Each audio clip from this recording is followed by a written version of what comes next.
हरियाणा से बीके जैन की जिज्ञासा है, पूज्य गुरुवर के चरणों में नमोस्तु।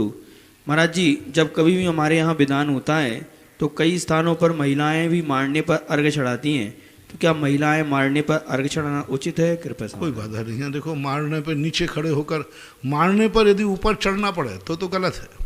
यदि नीचे खड़े होकर के चढ़ा देते हैं तो ऐसा कोई, मेरी दृष्टि से कोई बाधा तो नहीं है।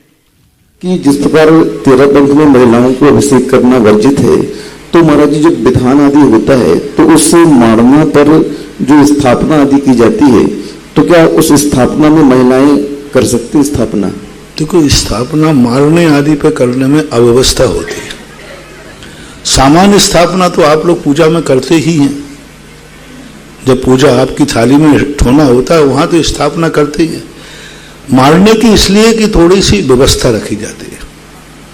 तुम्हारी पर्यायगत परिस्थितियां ऐसी हैं कि थोड़ी सी आसाधना होने पर तुम्हारे लिए नुकसान हो सकता है, क्योंकि मारना एक अनुष्ठान का मारना है, मारना एक संकल्पित मारना है, मारना एक चारों दिशाओं के बंधन का मारना है, मारना एक प्रकार का एक ऐसा निश्चित पॉइंट किया गया है, निश्चित लक्ष्य करके किया गया है।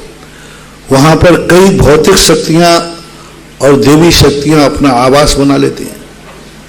भौतिक शक्तियां भी, भौतिक वर्णाएं, देवी नहीं। जब अपन इसको मारने के भाई इस स्थान को हम मारना करते हैं, जब इस स्थान को हम पंडाल के लिए निश्चित करते हैं, शुद्धिकरण होता है, उस समय भौतिक शक्तियां भी इसको अपना स्थान बना लेती हैं। अब उस स्थान पर यदि तुमसे असावधान हो गई तो अटैक हो सकता है। वैसे अटैक नहीं होता। आपने पूजा की, प्रतिदिन पूजा करते हो, आप सकलीकरण नहीं करते, आप क्षेत्र का कोई बंधन नहीं करते, आप शुद्धि नहीं करते, लेकिन जब वही विधान होता है, पंचकल्याणक होता है, तो मंडप शुद्धि, सकलीकरण होता है, मंडप शुद्धि होती है, स्थान शुद्धि होती है, चारों दिशाओं का बंधन होता है, चारों दिशाएं किसी शक्ति को सौंपी जाती है, चारों 8 दिशाओं को सौंपा जाता है, देवताओं को भी और भौतिक शक्तियां। जो इस दिशा का अधिष्ठाता हो, इस दिशा को विघ्न आदि के निवारण के लिए मैं तुम्हें नियुक्त करता हूं। तो वहां देवता ही मत जानना, पुद्गल को भी निमंत्रित किया जाता है, पुद्गल को भी संकल्पित किया जाता है। पुद्गल परमाणु अपने मंत्र और संकल्प शक्ति से भगवान का रूप धारण कर लिया। मूर्ति क्या है? बहुत बड़ा तंत्र है। ये 3 विद्याएं होती हैं, मंत्र, तंत्र और यंत्र। मूर्ति क्या है? तंत्र है। एक पाषाण की मूर्ति प्रतिष्ठा के पहले अभिषेक किया, वो गंधोदक नहीं, कोई चमत्कार नहीं।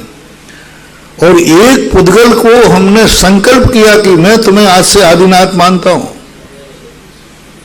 और मैं इसमें 10 प्राणों की स्थापना करता हूं।